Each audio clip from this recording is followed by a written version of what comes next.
Olá, meu povo, tudo bem? Estamos de volta. Tem Jeito Podcast, mais um episódio. E a gente tem episódios com mulheres maravilhosas e hoje não seria diferente, né? A Daniela vai apresentar a nossa convidada de hoje e você não pode perder esse papo. A doutora Marta deu uma engasgadinha, porque eu acho que ela bebeu além da conta. Eu tô com fome, gente. A Daniela não me deixou comer antes do episódio. Comer, gente, vamos trabalhar. Essa mulher só fez comer. Eu sou gordinha, gente. Eu gosto de comer. Você sai com ela, ela come 5 temakis. Quando que eu comi 5 temakis? Ah, temaki não, aquele poke, não sei o quê. É um só, menina. Ah, mentira, ela come 5, ela tá escondendo. Mas vamos ao que interessa. Hoje a nossa convidada, também banquei assim a espertinha, mandei um convite despretensioso e ela aceitou. Hoje nós estamos aqui com a Cris Day, Olá. que é fotógrafa, Mistura de imagem. consultora de Palestrante. dança, faz, como é que é, alongamento, não sei, é umas coisas muito doidas, mas essa mulher, vou te contar uma coisa, viu? 1001 utilidades. E ela tem uma história muito legal sobre o 11 de setembro, né, Cris? Sim. É uma história muito legal. E eu quero deixar que ela se apresente para vocês agora. Cris, conta um pouquinho de você. Quem é você? O que você gosta de fazer? Bom, Desde já, obrigada por ter aceito o nosso convite. eu que agradeço. É um prazer estar aqui com vocês. Eu sou a Cris, o meu sobrenome é Day, então ficou Cris Day, porque eu tenho 2 livros publicados e aí marcou Cris Day, então ficou, né? E a minha primeira formação foi publicidade e propaganda, jovenzinha. Sempre trabalhei na área de moda. Eu fui modelo primeiro, depois trabalhei em confecção, em lojas, tal, não sei o quê, enquanto fazia faculdade, aquelas coisas. Depois eu fiz, já com os meus filhos, eu tenho uma filha de 32 anos, mora em Berlim, é artista também, bailarina, e tenho um filho de 26 anos, que está aqui no Brasil, por enquanto.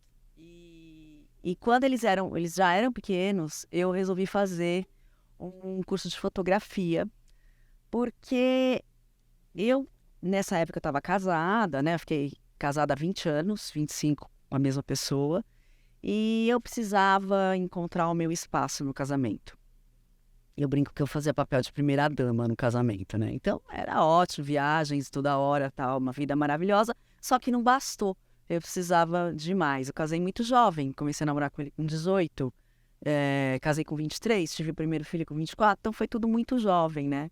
Falei, não, eu preciso, na verdade, é muito louco, porque eu precisava olhar o mundo com os meus olhos, literalmente. Então a gente viajava muito por causa do trabalho dele e tal, e pegava a câmera e falava, agora é a minha hora. Aí eu deixava todo mundo lá e ia fotografar. Então foi realmente um resgate da Cris, né, a fotografia. E depois, já em 2017, eu resolvi fazer uma formação em consultoria de imagem, ainda que eu já tenha trabalhado muito com moda. A minha escola de moda foi os anos 60, os anos 80, 60 é ótimo, os anos 80, então mudou muita coisa e eu resolvi fazer uma formação em consultoria de imagem e desde então eu uni a fotografia, a consultoria e trabalho a imagem. Eu chamo de imagem 360, eu trabalho a imagem como um todo.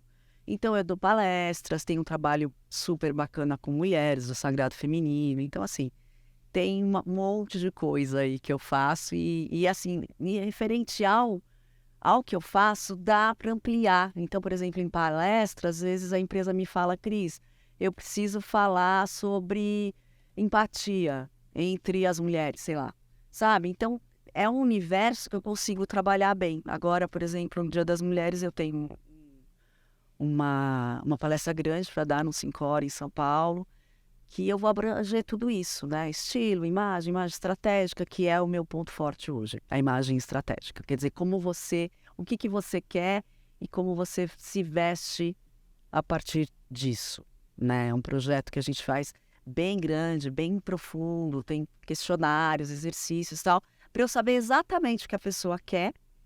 E aí, em cima disso, eu tangibilizo em acessórios, em roupas, porque tudo é mensagem. Então, são técnicas que você usa para criar aquela imagem e impactar daquela forma que a pessoa quer. Entendeu? Já para falar alguma coisa depois de tudo isso? Meio difícil, né? Mas, Cris, você falou que foi modelo por muito tempo. Como é esse mundo? Conta um pouquinho pra gente. Eu não fui modelo por muito tempo. Na verdade, eu fui modelo na época eu estava no comecinho da faculdade. Eu entrei com 17, eu fiquei dos 17 aos 21, assim. É um mundo, assim, e eu não prossegui, né? Não continuei nesse mundo, porque meu pai não deixou. Porque naquela época os modelos iam para o Japão, né? Desfilar.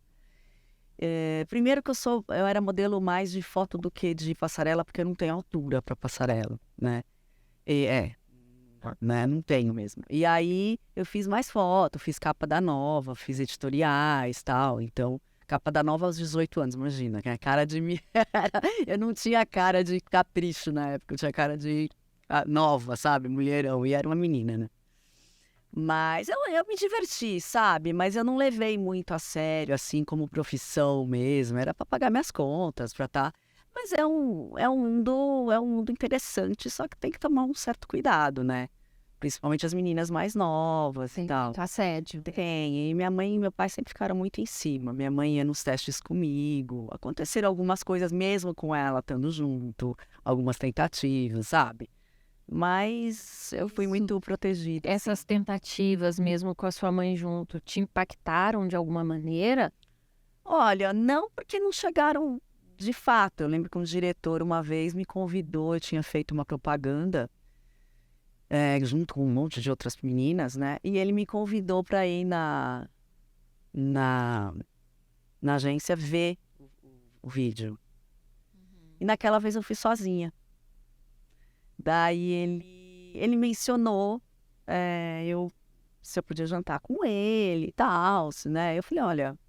Mas eu sempre fui muito esperta, sabe? Eu falei, olha, eu tô em prova na faculdade, não vai dar, dei uma, né?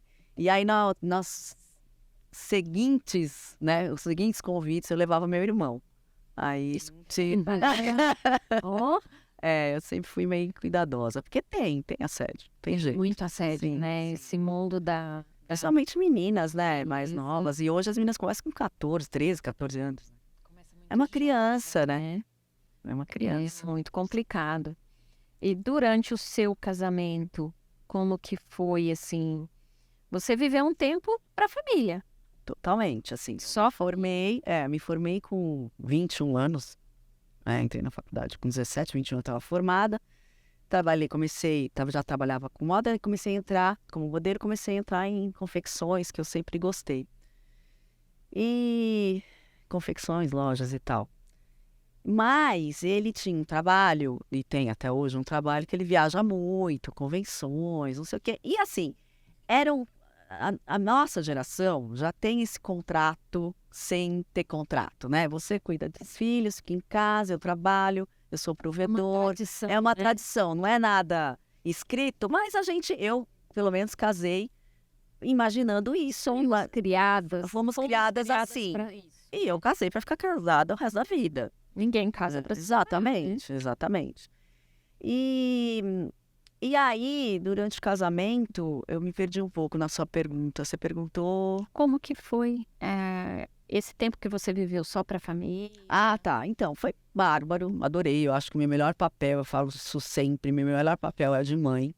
Adorei. Até porque eu fui mãe jovem, né? Eu tive aos 24 e depois eu quis esperar um pouquinho e tive o Jean-Luc aos 29.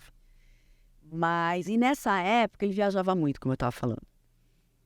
Sempre viajou muito a trabalho e eu acompanhava em algumas ocasiões. Não, as crianças sempre ficaram. Eu tinha estrutura de babá, motorista, e a minha mãe ficava na minha casa. Eu preferia que ela viesse na minha casa. Às vezes eles ficavam na casa da minha mãe, mas eles acostumaram desde cedo, assim. A gente nunca levou. Porque era assim, eram viagens de trabalho mesmo. Então, o que a gente fazia? Um pouquinho antes a gente ia para algum lugar só nós dois, e aí ia depois para convenção e tal. Então, eu viajei o mundo inteiro, assim, foi maravilhoso. Meu casamento foi maravilhoso. Eu não tenho o que falar, sabe? Mas chegou uma hora que eu me senti muito sozinha. E era muito pouco para mim. Eu tinha muita coisa para fazer, vontade de criar, né? Eu sou muito criativa. E eu estava me sentindo ali, presa mesmo. Presa num quadradinho. Exatamente, numa gaiola de ouro, né? Então, assim, foi maravilhoso. Tudo que eu tenho, né, de conquistas, materiais, tudo a gente conquistou junto. Eu falo a gente porque eu fiz todo o outro lado, Sim, né? claro. Ajudei, e ele sabe disso, ele também fala. Nós casamos, as famílias tinham mais ou menos o mesmo nível socioeconômico, e nós juntos estouramos, né? Então, só que aí foi um distanciamento natural, porque assim, quando eu fui entrando no 11 de setembro, eu tinha acabado de fazer o curso de fotografia e eu resolvi que eu queria ir para Nova York estudar inglês. Sim, ainda era casada. Era casada. Resolvi que eu queria estudar inglês e naquela época eu já estava, sabe? Eu me separei só em 2010, mas em 2001 eu já estava falando, isso aqui não tá bom. Se eu não der um jeito... Tava sentindo que faltava coisa. Por isso que eu comecei a fotografar. Eu preciso de um espaço meu, senão não vai dar certo. Eu ficava muito sozinha, ele viajava muito, ficava muito sozinha. Então, assim, eu falei, vai dar encrenca isso aqui, né? Aí eu falei, olha, eu quero fazer um curso e tal. Aí eu fui, foi em setembro, né? Em junho, a gente teve uma viagem para Chicago. E antes de ir para Chicago, eu falei, eu quero ir para Nova York, que eu quero conseguir um estágio em Nova York. Aí ele falou, tá bom. Eu nunca tinha viajado sozinha, assim. Eu fui pra Disney, sabe assim? Disney e Argentina, sozinha, com o meu pai, né? Depois eu só viajei com ele. Ele falou, tá, que vai ficar sozinho, né? Aí cheguei lá, fucei, eu levei uma lista com um monte de nomes de fotógrafos brasileiros, que eu queria alguém que falasse português, meu inglês não era perfeito, né? Não é até hoje, aliás. E uma preguiça. E aí, procurei, era feriado em Nova York, a gente ficou só 2 dias e tal. Eu acabei no New York Post. O responsável por fotografia na época era um brasileiro. Consegui marcar com ele, fui lá, vi a redação vazia naquele dia e tal. E eu falei pra ele, olha, eu queria vir em setembro. Queria fazer um estágio com você.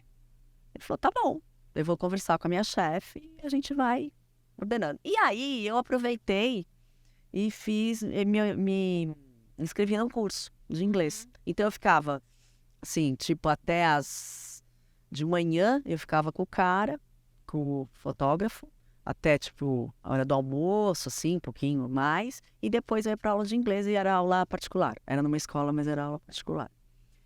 E assim eu fiquei uma semana, né? Fiquei num flat, né, tal. Eu ia todo dia de manhã com ele, fotografei o prefeito. Teve umas coisas bem interessantes, assim. E no dia... do setembro, eu estava fotografando Fashion Week pelo jornal, pelo New York Times. New York Times não, gente. Post, New York. Ela louca, né? Não é New York Times. Aí, na hora que bateu o primeiro avião, todo mundo achou que era um acidente, avião pequeno. Estava era perto? Não, eu estava em Midtown. Graças a Deus, porque a sede do Fashion Week é lá, né? Sempre lá. E aí, quando bateu o segundo, aquela época era pager ainda, né? Aí os fotógrafos começaram a ver que a coisa era mais séria e começaram a sair fora. E ele falou, vamos sair, vamos lá.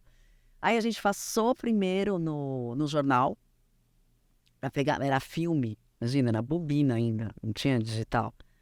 Pegar mais filme, e aí a gente foi direto para Times Square, para ver nos telões o que estava acontecendo. Então, as primeiras fotos do meu livro, por exemplo, são as pessoas olhando os telões, né? E essas fotos são engraçadas, porque depois eu visitei um museu, né, lá do World Trade Center, e as pessoas que estão na foto são as mesmas, né? Tava no mesmo horário, no mesmo momento ali, né? Inclusive no jornal. New York Post saiu no dia seguinte as mesmas pessoas também, muito louco.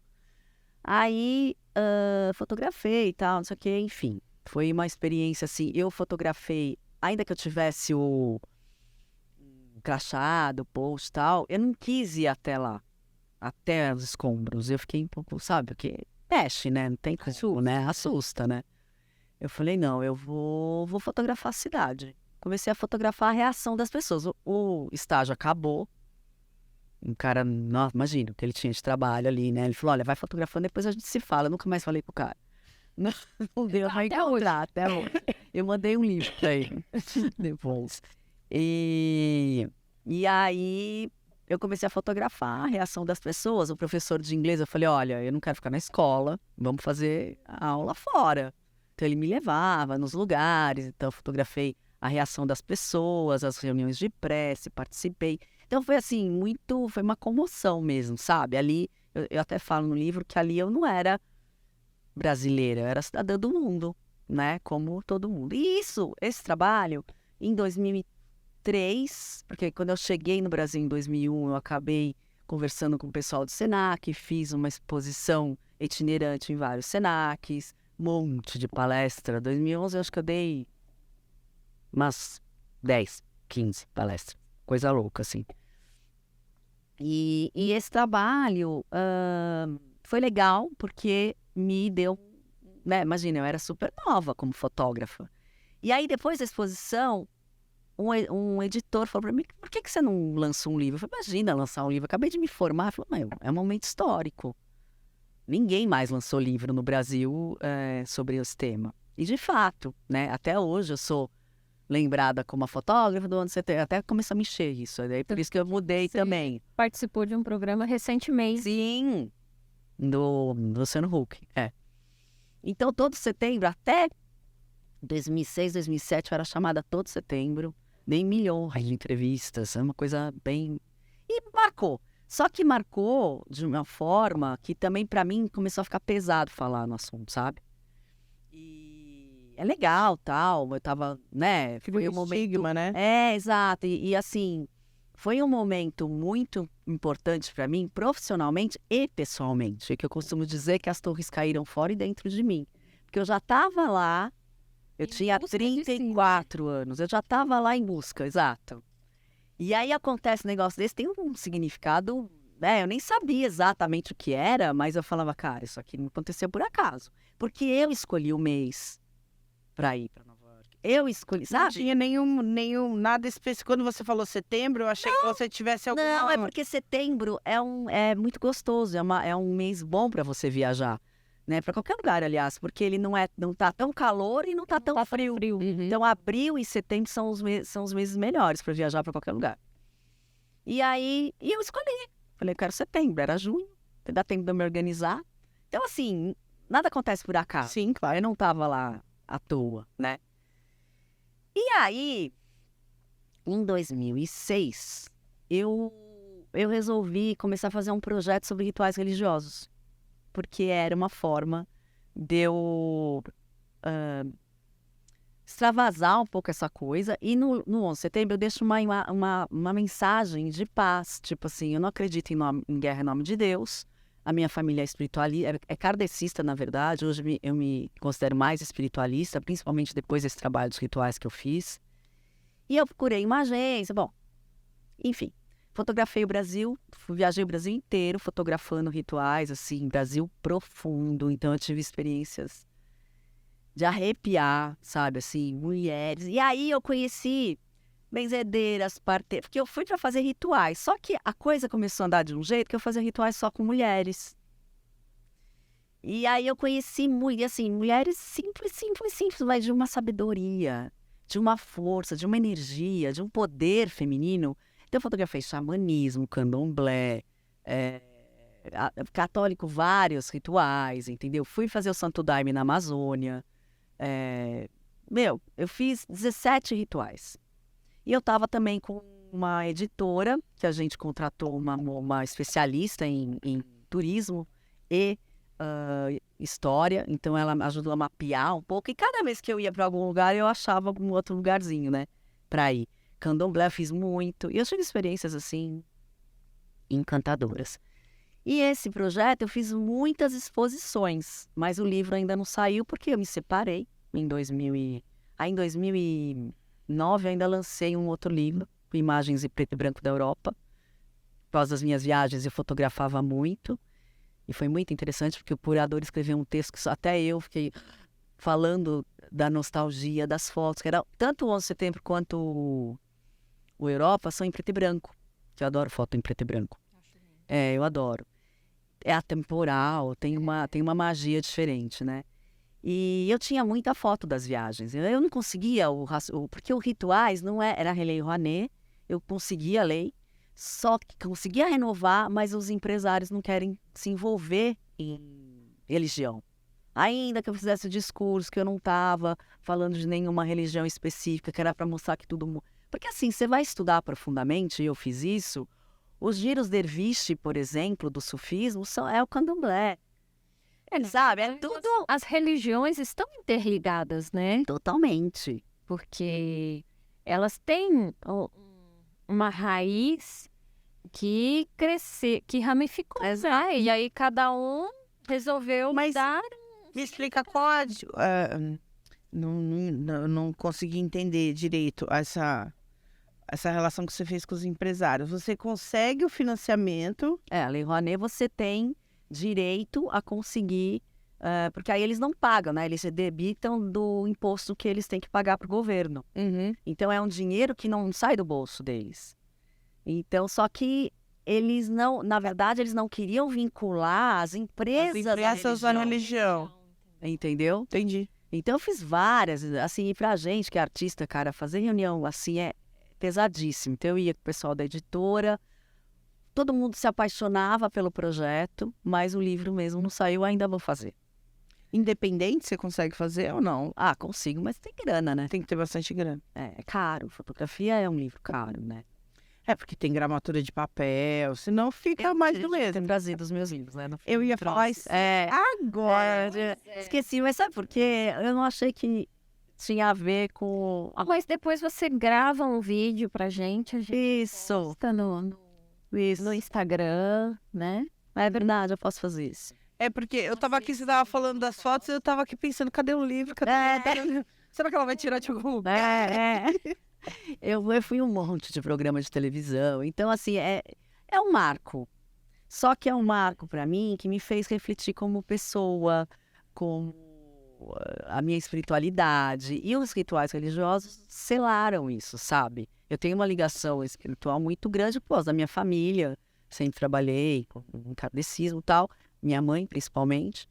E os rituais me abriu a mente, assim, sabe? Porque o que eu queria mostrar com esse livro? Porque aí eu ia contratar um escritor, que eu já tinha um na época, para amarrar todas essas imagens, contar um pouco da raiz de cada religião e mostrar que, independente da expressão de espiritualidade humana, a meta é uma só. Todo mundo quer a mesma coisa, só que cada um tem os seus caminhos, Tem o seu... entendeu? E eu acredito, como espiritualista, que cada religião atende a um tipo de evolução, a um tipo de entendimento da pessoa. Porque, gente, é assim, né? A gente está aqui. Isso aqui é diferente para mim, para ela, para ela. Todo mundo tem visão diferente de tudo, né? Então, é isso que a gente tem que... E aí sim o respeito. Porque ninguém é igual a ninguém. Ninguém enxerga a mesma coisa. Mas eu fico pensando, né? A gente vive numa democracia. A gente vive num Estado democrático de direito. Que uma república que preza pela liberdade de crença, de expressão, né? A gente vive em meio às liberdades, né? A liberdade é um dos princípios fundamentais da Constituição Federal. E eu não consigo entender como que, partindo desse princípio que a gente vive numa democracia, num Estado democrático de direito, em um país que prima pelas liberdades, como que uma pessoa não pode respeitar a crença religiosa de uma outra pessoa? É isso que eu ia dizer, teoricamente, né? A gente tem essa liberdade. Teoricamente. Né? Mas se você fosse usar o pé da letra, era isso que deveria ser. Porque você deveria ser livre para escolher o que você acha. Só que aí também existe um recorte de raça, de gênero. Sim. Então, assim, é muito mais profundo. Sim, né? Sim. Eu percebo que nos dias atuais, a gente viveu um período lá na monarquia, no Império, onde tinha separação de raça, escravidão. Mas eu percebo que hoje a sociedade está um mais radical do que aquela época, porque tudo é motivo para um preconceito, Mas sabe? eu acho que tá melhor. Porque hoje, as pessoas que são injustiçadas têm liberdade de falar. Por isso Tem que voz. tem voz. Então, por isso que sempre existiu. Sim. Sempre existiu de tudo, entendeu? É que eu acho que você começa admitindo uma coisa leve, que para mim, que sou branca e tô aqui no meu privilégio, por exemplo, para mim é leve. Sim. Se bem que não é, porque eu tenho um ciclo de amizade e minha vida ela é mais, eu vou dizer para você que ela é 70% de pessoas pretas e 30% de pessoas brancas. Não, você tá mais próxima. Mas ainda assim, você não tá na pele. Mas eu não tô na pele. Mesmo assim, eu ainda vivo a questão do meu privilégio. Mas eu acho assim... Mas o que eu tô falando é que assim, nem eu não vejo como coisas leves. Entendeu? Eu vejo, mas eu tô dando um exemplo assim. Se a gente for tolerar coisas ditas como leves, aquela coisa vai... Cresce. E a gente tá vivendo um momento do Brasil em que houve uma situação aí, que eu não quero dar nome aos bois, mas houve uma situação em que algumas falas, elas deram permissão para as pessoas mostrarem que elas realmente são. Para elas mostrarem a podridão da alma delas. Então, se a gente deixar a coisa descambar, entendeu? Mas olha, eu vou te falar, assim, a gente não precisa se aprofundar nisso, mas é até o momento espiritual, planetário. Por isso que as coisas estão aparecendo. É bom que apareça, porque é isso, as máscaras caem. Sim, Não exatamente. tem como, é o momento, a máscara vai cair. Porque Entendeu? muita gente que talvez se portava aos olhos dos outros como de uma determinada forma, teve autorização recente Sim. para mostrar como realmente pensa. Sim. Que é machista, misógino, racista, tudo, entendeu? Todos os tipos de atrocidade. A gente teve aí, a gente tava falando de Big Brother agora há pouco, eu assisto Big Brother. E eu acho o máximo. Porque para mim televisão é entretenimento vazio, é para eu relaxar, minha cabeça esvaziar. Eu gosto de ler, eu gosto de ver um bom filme, mas eu gosto de ver fofoca também. E tá tudo bem. E a gente teve um episódio de intolerância religiosa no BBB, que tem lá o Fred Nicásio, que foi eliminado do Big Brother. E ele não é candomblé específico, é uma religião de matriz africana, mas não sei se é Ifá agora, não me lembro ao certo. Mas é uma religião de matriz africana. E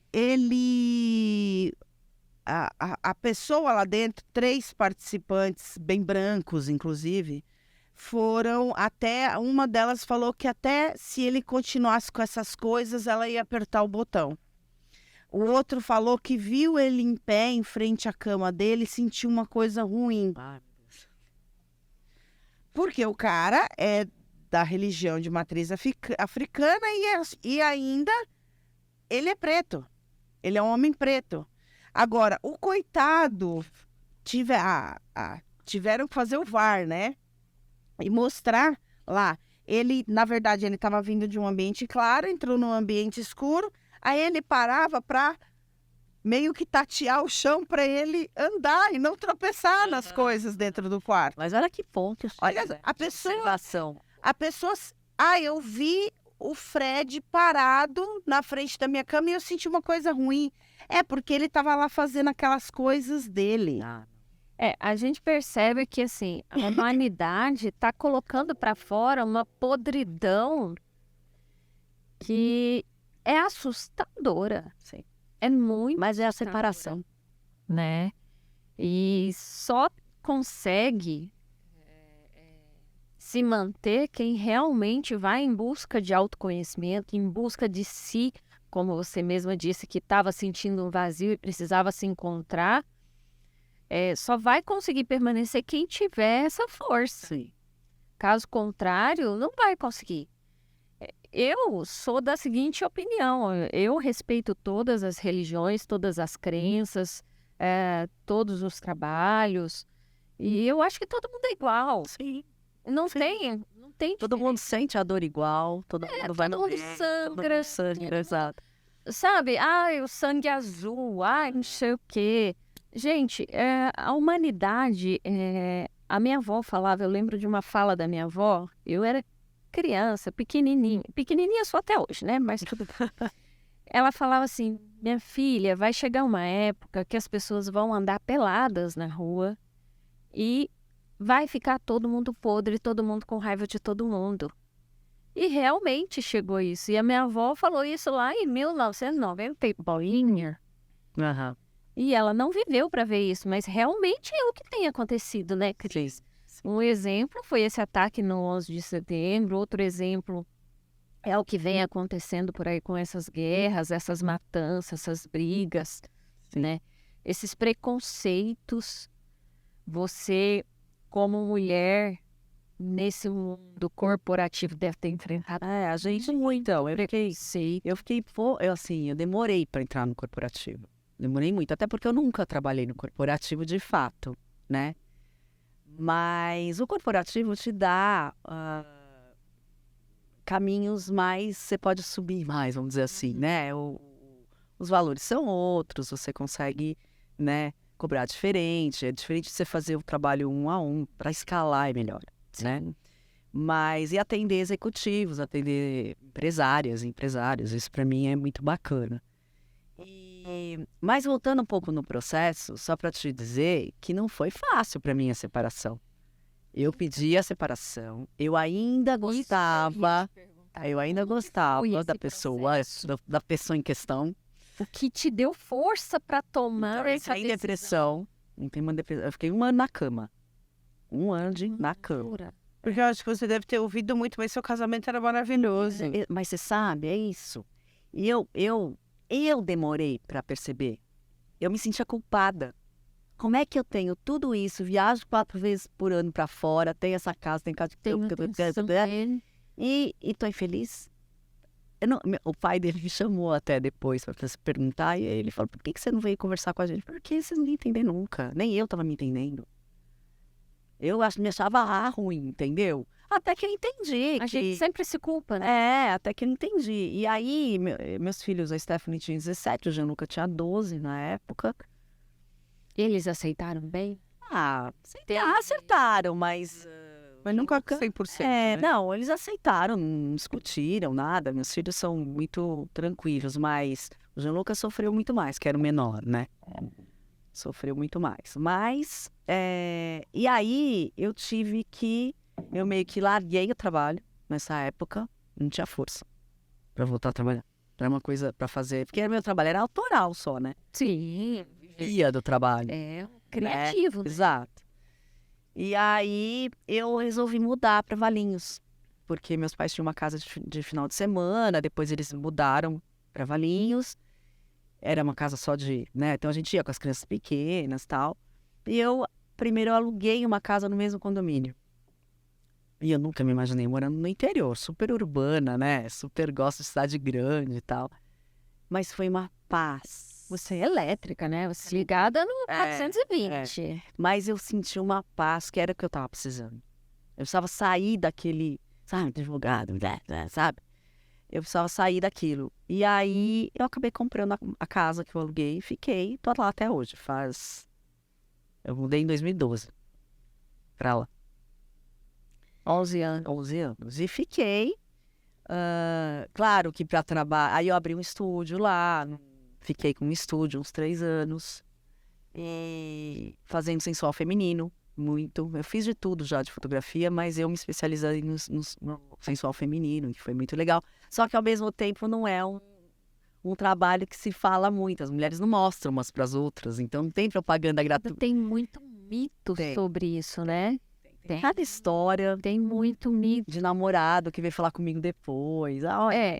Eu fiz um ensaio sensual há pouco tempo pra mim. Sim. Eu queria isso pra mim. A maior verdade parte... era pra eu ter feito quando eu completei 40 anos, mas estava em época de pandemia, não foi possível. Fiz esse ano com 41. Nossa, você tem 41. Eu tenho. Tão jovem, velha. Eu tenho Eu 44. vou matar vocês. Eu tenho 55, Mas você nem parece que tem 55. mas eu tenho. Eu pareço que eu tenho 44. Eu me separei com 42. Aí eu fiz assim, até brinquei com o Dani que fez pra mim. Até brinquei com ele, falei, eu vou ter coragem de tirar a roupa na tua frente? É trabalho. Mas aí depois que eu fiz, que eu comecei a olhar as fotos, eu falei, ó, que mulherão. Porque só assim, se as mulheres tivessem a ideia do quanto um ensaio desse pode despertar nelas mesmas Sim. um autoconhecimento. Não, é maravilhoso. Eu tive clientes que foi o psicólogo que mandou. Porque assim, a gente se olha no espelho, a gente acha um monte de defeito. Quando você é fotografada, os defeitos estão ali, Mas é outro olhar. mas é outro olhar. Exato. Eu tinha mulheres que olhavam assim na câmera, nem a imagem não estava nem tratada, nada. Sim. Chorava de emoção. Porque é uma coisa, é assim, é uma É sensação. coragem, é disposição para. E assim, o sensual não necessariamente é. Não é, eu digo Não, assim, mas não é nem isso. Eu não gosto de foto nenhuma minha. mas eu também não Mas é gosto porque de foto. você nunca fotografou como profissional. Eu também não É gosto. diferente. Fiz foto com profissional já. Mas você fez foto corporativa, é diferente. Nossa, eu completamente detestei diferente. todas. Completamente diferente. Já fez um? Hã? Não, eu detestei todas. Não, a questão que como é que é o nome chique dessa foto? Assim, Nossa, boudoir. É. Boudoir é um tipo de foto sensual. É outro É estilo. mais picante. Mas assim, essas fotos, você não tem noção do que ela é capaz no seu eu. Eu falo que eu venho de experiência, não foto. Você não tem noção do que, assim, à medida que você vai fotografando, você mesma vai criando na sua cabeça uma historinha. É. Você vai criando a história e você vai... Não é o fotógrafo que vai te conduzir. Você vai conduzindo o fotógrafo e as fotos saem. E aí você olha aquilo ali e você fala, poxa vida, eu sou essa mulher.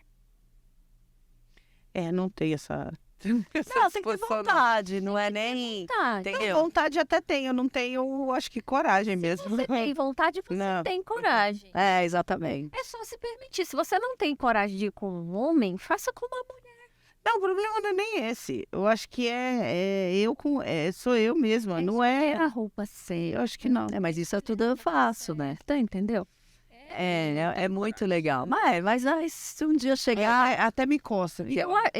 Assim, eu acho que tudo tem a hora certa. Eu sempre Sim. achei lindo. Uma vez eu arrisquei, em 2019, eu arrisquei fazer umas 3 fotinhas dessa, mas assim, bem mais coberta. Achei lindo. Aí me veio essa vontade de fazer quando eu completasse 40 anos, porque eu queria marcar essa idade. Aí veio a bendita da pandemia, não deixou, eu fiz esse ano. Mas é revelador, porque eu tenho partes no meu corpo que eu não gosto. Ao olhar a foto, eu aprendi a gostar. Sim. Além do que, eu descobri uma força interna muito grande. É um despertar, é o despertar feminino. Não é só né? corpo, sabe? Não é corpo, é É alma. muito louco, é mais. É alma, é o poder feminino. É, Eu vou defender isso. Vou estudar isso pra... estuda. Aí se você quiser a gente conversa. Porque Pra 50 anos. A Cris fala muito sobre isso, sobre o poder feminino. sagrado né? O feminino, sagrado poder feminino. feminino. É muito interessante. Nós temos aqui assunto para... Nossa, tem. E você, hoje você tem a parte corporativa, você tem o Sagrado Feminino. É assim, o Sagrado Feminino é um projeto meu, autoral, que eu tenho uma exposição que se chama Seu Sangue é Ouro, que é o nome de um livro que eu dei para minha filha até quando ela menstruou, né, adolescente, que fala da importância dos ciclos, do sangue, da mulher, etc, etc. Então o nome da exposição ficou Seu Sangue é Ouro. E é uma exposição que eu vou colocando mais imagem, é uma exposição que eu quero fazer a vida inteira. Então, quantos livros você tem? 2 livros. 2 livros ao todo. tenho Que é 2 esse 12 de setembro E o da Europa. e da Europa. O Rituais, se Deus quiser, vai sair. Porque Rituais eu fiz muitas adoraria exposições. ver esse, cara. Eu acho que é muitas do exposições. de todos é o meu preferido, que eu mais gostaria de ver, entendeu? As fotos são bem Eu legais. tô aqui imaginando essas fotos, você acredita? Tem muita foto em movimento. Eu tô imaginando. São bem bonitas. Aí no meu site tem alguma coisa dessas fotos. Aí eu vou entrar lá pra ver. É. Vou entrar lá pra ver. E que mais que você tem de projeto? O que você tem de novo aí que você quer fazer em breve? É o livro? Como que é? Então, atualmente, eu estou focando nas palestras corporativas enfim, de um modo geral. Nesse despertar das pessoas. Exato, porque eu acho que é lógico que você falar só é uma coisa, quando você está com a pessoa individualmente é outra. Mas eu vejo transformações, gente, não só na fotografia como na consultoria, maravilhosas, assim, um despertar que a pessoa se emociona, muda a vida dela, muda como você se relaciona com o outro, porque você está com autoestima. Então muda tudo. Então, as palestras vão dar a sementinha. Você nunca consegue pôr a sementinha na cabeça da mulher, né? Eu dei palestra na Prefeitura de Valinhos também, um Dia da Mulher também foi um ano atrás, 100 mulheres e tal. As mulheres choram quando você fala de autoestima. Porque a maioria das mulheres está muito machucada. A mulher, ela está muito estigmatizada com essa situação de que ela tem que ser uma super-heroína e com isso ela acaba esquecendo de si mesma. E aí ela não se cuida, ela não se olha. Não se ama, não se olha. E quando vem alguém e fala assim, olha, você é importante. Então, mas algumas nem se permitem. Sabe por quê? Porque vai ter que mexer. Então, tem algumas, vai ter que mexer na vida. Então, eu prefiro não mexer nisso. Agora, você vai passar uma vida assim? Eu ainda gostava do meu ex-marido. Mas eu falei, cara, eu tenho 40 anos. Eu vou esperar quanto tempo? Para eu ser feliz de verdade. Entendeu? Eu namorei muito esses anos todos. Namorei várias pessoas, tal. Nunca encontrei alguém que eu quisesse morar junto, casar. Hoje em dia eu nem sei se eu quero mais. Eu sou da sua opinião. Mas... prefiro ficar só no namoro. Não, a melhor parte, né? Eu brinquei hoje que eu quero só viver de começos. Quero viver de começos só. Começo. Começou a ficar chato. Mas vocês mantiveram uma boa relação, você e o seu? Mais ou menos. Mais ou menos. A gente brigou mais depois, porque aí, né, minha grana? Entra a grana, né, minha filha? Entra na parte do faz menino. Não entra o dinheiro. Aí a coisa ficou feia. A gente brigou mais depois do que antes.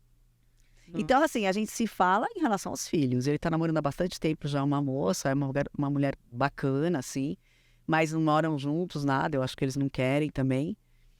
Então, a gente se fala em relação aos filhos. Agora, meu filho veio morar comigo, voltou para morar com ele, agora voltou de novo a morar. Aí, agora ele tá lá, tá em São Paulo. Tá aqui. Tá aqui.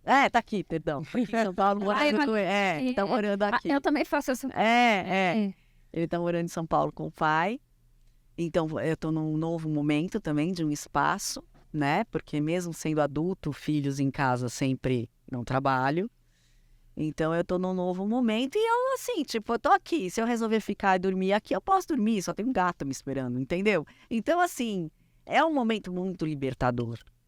Muito libertador. E você aconselharia a todas as mulheres se permitirem isso?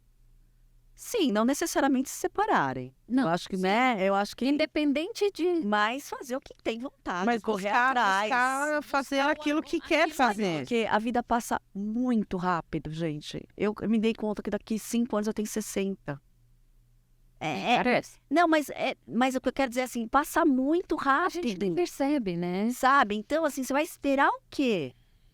E se você eventualmente encontrar uma pessoa que apoie, que seja parceiro de fato e queira ver seu crescimento, vai ser maravilhoso, porque você vai ter o melhor de todos os mundos, Mas né? olha, eu demorei muito tempo para acreditar que eu poderia cuidar de mim mesma sozinha. Exato. Sim, não. Tem Mas eu acho, Marta, eu acredito que o ser humano não foi feito para ser sozinho. Não, claro. Eu acho que a gente assim, não casamento, isso, até porque Sempre tem uma tampinha pra mas eu não quero, por exemplo, para minha vida eu não quero mais isso. Mas eu acho que quando você se banca sozinho, você consegue sozinho, isso é óbvio. Eu sou assim, né? Sempre vivi assim e tive ali o momento do enlace, né? Que surgiu meu filho e segui sozinha. E tô me virando muito bem. Mas eu acho que se você tem uma pessoa também que vai lá e banca o seu sonho, é muito legal. Claro que é. Eu tive pessoas lindas, assim, no decorrer desses anos do meu lado, que me ajudaram naquele Sempre momento. vem para ensinar. Exato. Sabe como eu vejo os relacionamentos, né? Claro, aprende assim, uma estrada e tem várias árvores, assim. Aí você se encosta numa, pessoa te dá um fruto. Aí você se encosta na outra, É uma troca, né? é uma troca, É uma entendeu? troca. Eu acho que o amor verdadeiro não é o amor homem e mulher. A gente sabe disso. Não, também acho que não. O amor verdadeiro não é esse, é cheio de cis. Ser isso, ser aquilo, né? Não sei o quê, não sei o que lá. Se ela tiver jovem, se ela tiver bonita, se ela tiver magra, se ela tiver, né? Ou ele, enfim, se ele tiver dinheiro, se ele... Então, assim, eu acho que o amor real é isso. Mesmo que você fique por um tempo com a pessoa. E procurar amor nas relações, nas amizades, no trabalho. Sabe? Você estar Em presente Mesmo. em si mesmo, em primeiro lugar. Porque Em si quem não mesmo, se em ama primeiro não é lugar. capaz de amar. Porque eu acho que quando você tem bons relacionamentos, mesmo que eles acabem, você guarda amigos, né? Exatamente. Eu tenho algumas pessoas que eu vou levar para a vida, que hoje são meus amigos. E eu tive relacionamentos muito bons, intensos, outros não tão bons, mas que chegou num momento que eu falei assim, ó, ou a gente acaba, ou a gente vai chegar num momento que a gente vai se odiar. Exato. E acabou no momento certo, e hoje a gente tem um bom relacionamento, se fala, se conversa. A gente, né, na maioria dos casamentos a longo prazo, onde as pessoas não se posicionam. Acaba o diálogo. Essa casa fica com raiva um do outro, gente. Exatamente. Ai, vovô e vovó tão bonitinhos, eles brigam o tempo todo. Que graça, né? A vida é Deus, justa para isso. Meu avô e minha avó, eles ficaram casados porque ambos eram crentes da congregação cristã.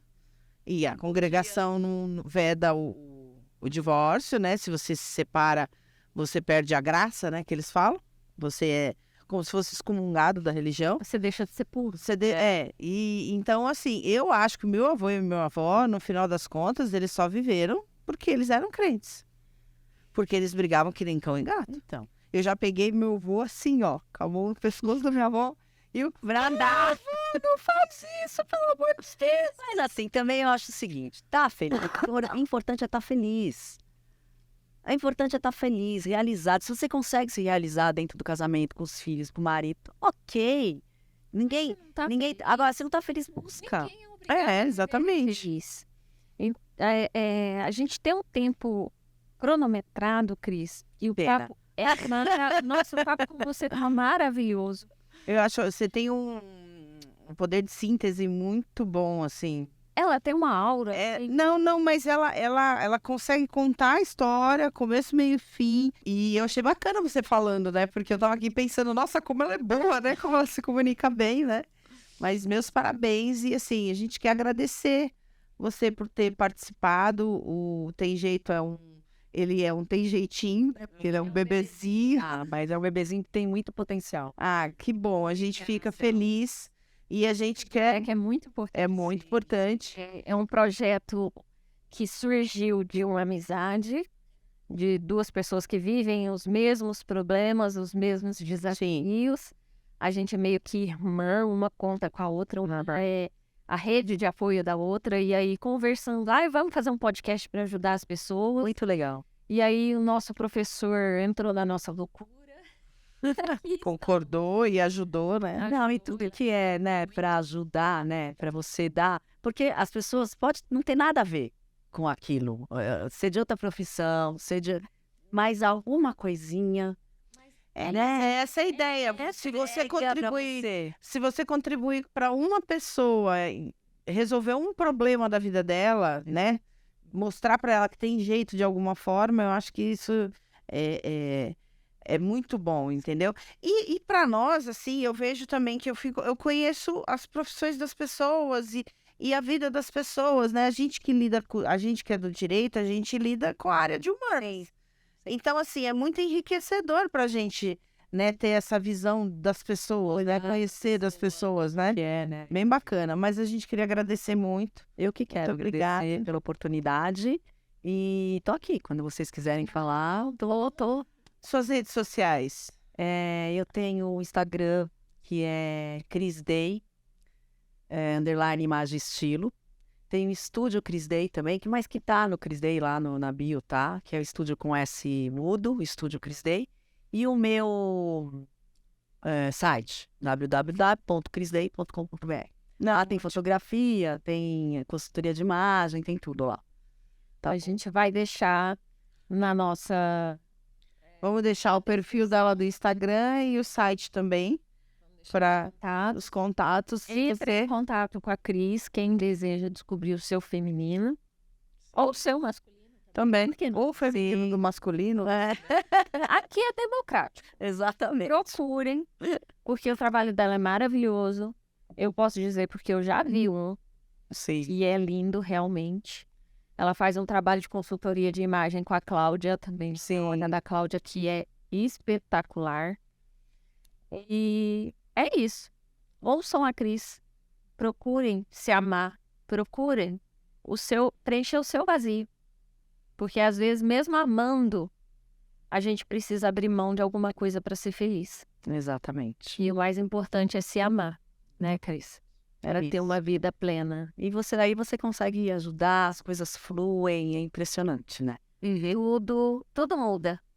E o mais importante, tem jeito. Tem jeito. Sempre tem jeito. Tchau, gente. Até o próximo episódio.